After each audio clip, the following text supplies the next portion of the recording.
Bem-vindo aqui para mais um vídeo que nós vamos conversar sobre a nossa Bolsa de Valores. Sempre que aparece o ponto de interrogação e o ponto de exclamação é porque houve colocações que foram feitas aqui no canal, nos vídeos que são postados e que me parecem são relevantes para a gente conversar. Eu trago um pouco da minha experiência, compartilho a experiência das pessoas que nos ajudam a construir esse canal e gera esse segmento de vídeos chamado Toques da Bolsa, que já chega ao vídeo de número 114, só nesse segmento. Nós vamos falar aí sobre a minha percepção a respeito de empresas que são previdenciárias, o que acontece e o que leva a se fazer vendas antecipadas de ações, e também me perguntaram sobre opinião a respeito de determinada empresa. Eu vou explicar como é que eu chego numa percepção, numa conclusão a respeito de uma empresa quando me falam sobre ela. Eu vou começar aqui pela colocação do jovem e aposentado, onde ele diz o seguinte: gostaria de tirar uma dúvida. Na sua opinião, a Vale é uma empresa previdenciária? Então, é que a ideia de empresas previdenciárias ela vem a partir de um estudo, foi feito lá nos anos 70 pelo seu Barsi, que se chamava Ações Garantem o Futuro. Eu tenho uma cópia até desse material. Esse estudo, chamado Ações Garantem o Futuro, ele escreveu da seguinte forma, porque para chegar nesse estudo, ele estava considerando que o sistema previdenciário, a qualquer tempo, ele seria ineficiente, com simulações que ele fez lá atrás. Então ele fez o seguinte estudo, ele pegou em anos aqui, do primeiro ano ao 30º ano, e ele entendia que ele tinha que atingir metas semestrais. Por exemplo, aqui, de janeiro a julho, ele tinha que comprar 7.000 ações. Na verdade, ele está considerando aí os primeiros 6 meses do ano. E depois, de agosto a dezembro, ele compraria mais 5.000 ações, totalizando aqui 12.700 ações, e assim ele iria comprando sempre nesses números, independente dos valores, até chegar aqui no 30º ano, com 2 milhões, um pouquinho mais de 2 milhões de ações.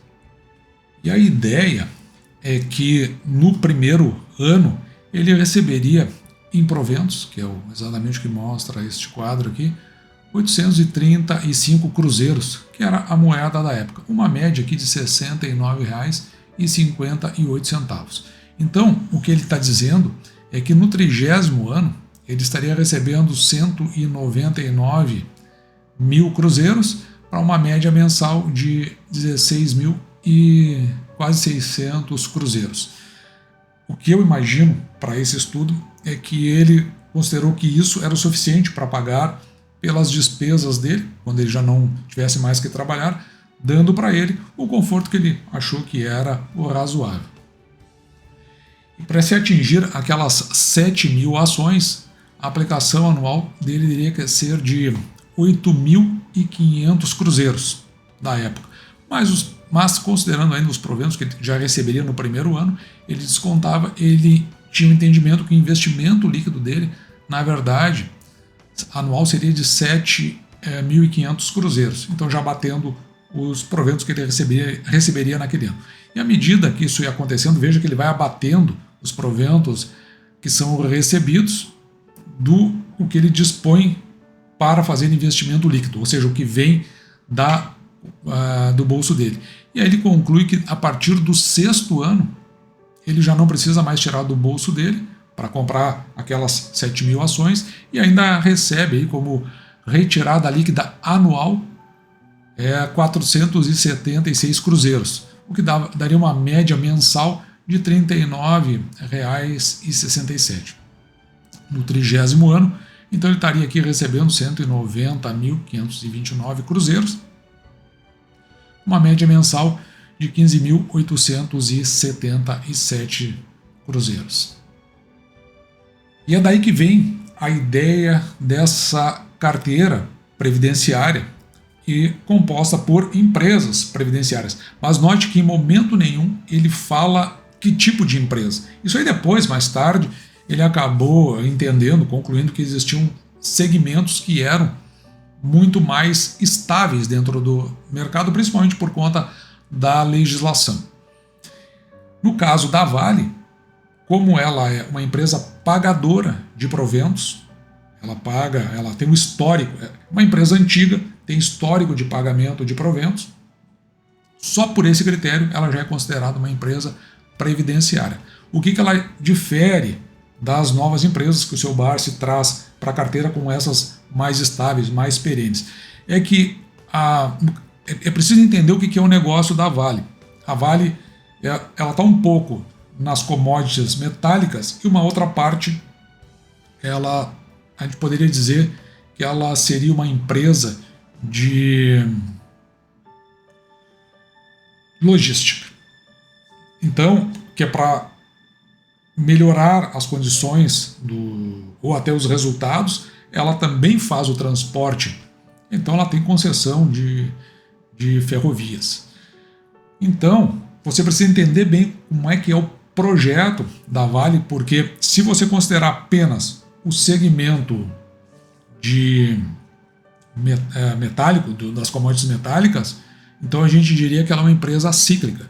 E como empresa cíclica, pode acontecer em determinado período ou que ela pare de pagar proventos ou que ela pague menos do que ela está acostumada. Mas o fato disso acontecer não significa, não retira ela de uma interpretação como empresa previdenciária. Então, sim, ela é uma empresa previdenciária, ela está oscilando ali entre commodities metálicas e também logística, e com isso, na parte metálica, a gente entende que ela tem esse segmento cíclico e eventualmente pode parar de pagar esses proventos, mas não foi a tendência dos últimos anos.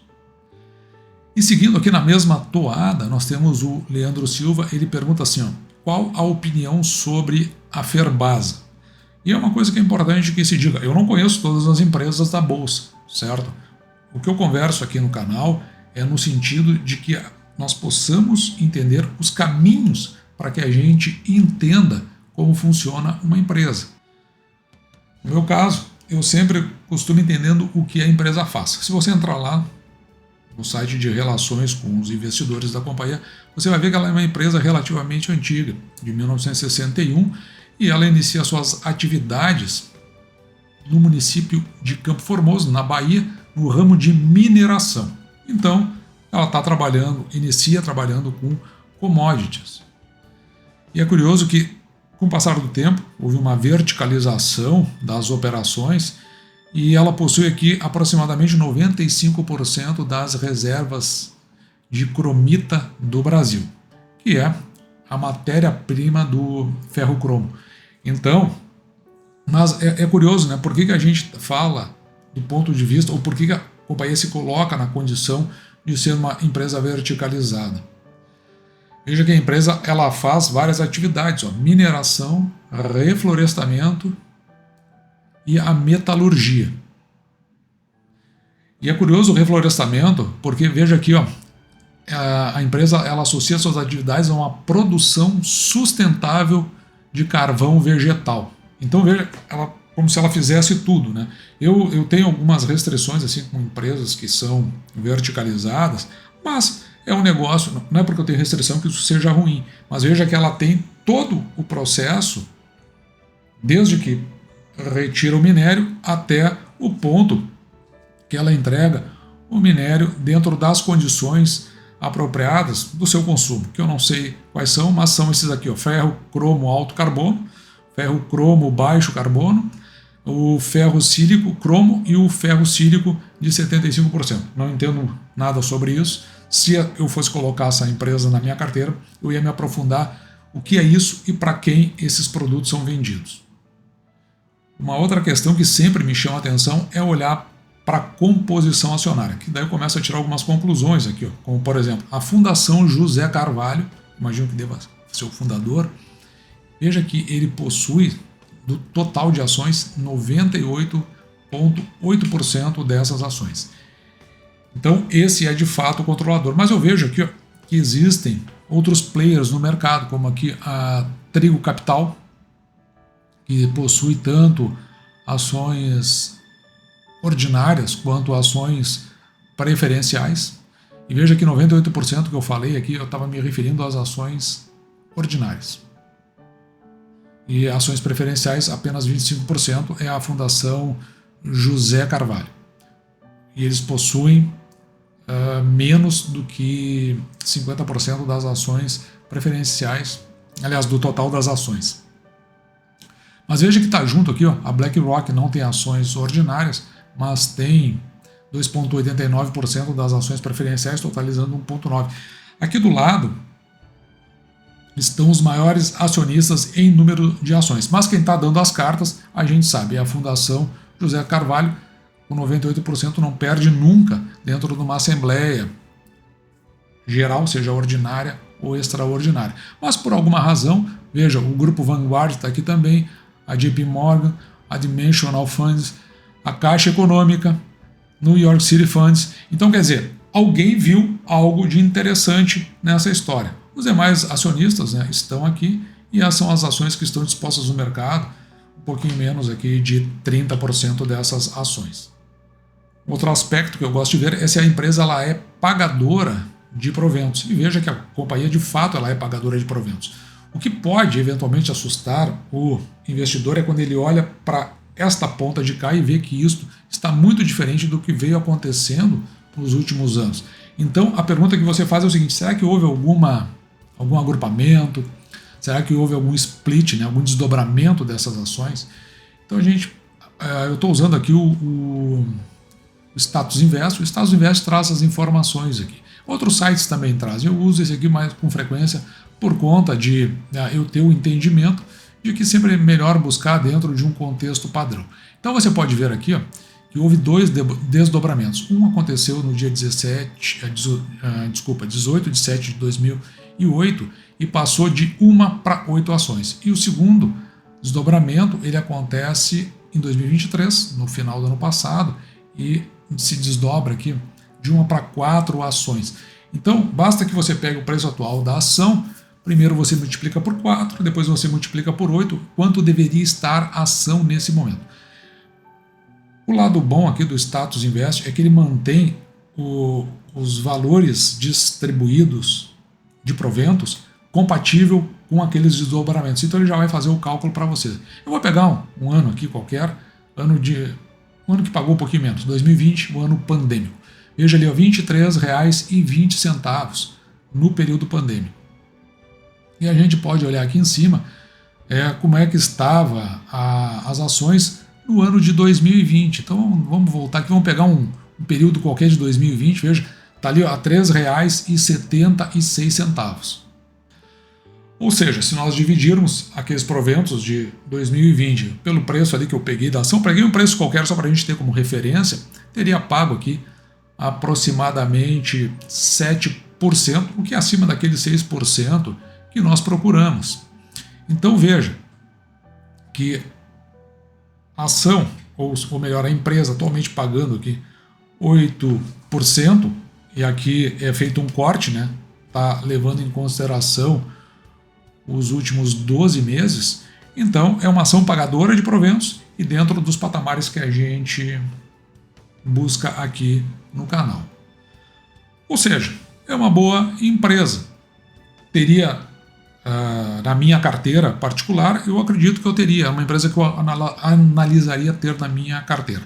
Na carteira do canal, evidentemente, como é do ramo de commodities, então ele é um pouco mais suscetível, né, a variação cíclica, então a gente busca aqui no canal algo mais conservador. Mas a minha opinião é que eu acho uma boa empresa, uma boa pagadora de proventos, e sim, dá para ter numa carteira de pagamento de proventos.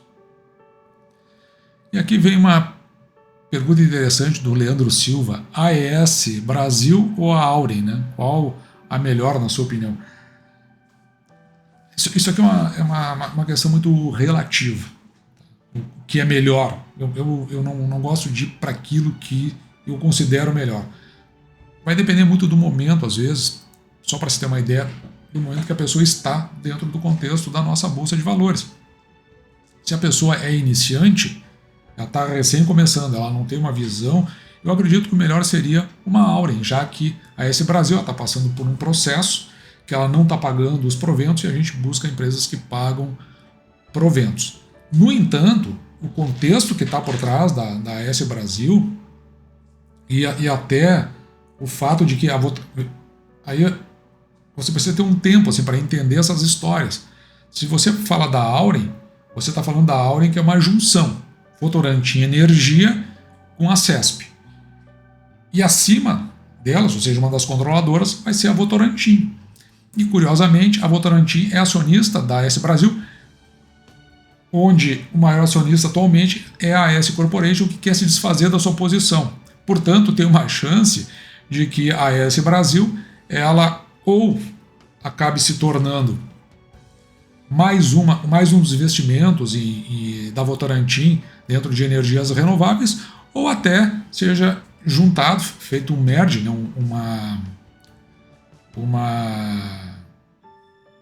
esqueci agora o nome, lembrei, uma fusão, sejam feitas uma fusão com a Auren, ou até uma empresa separada.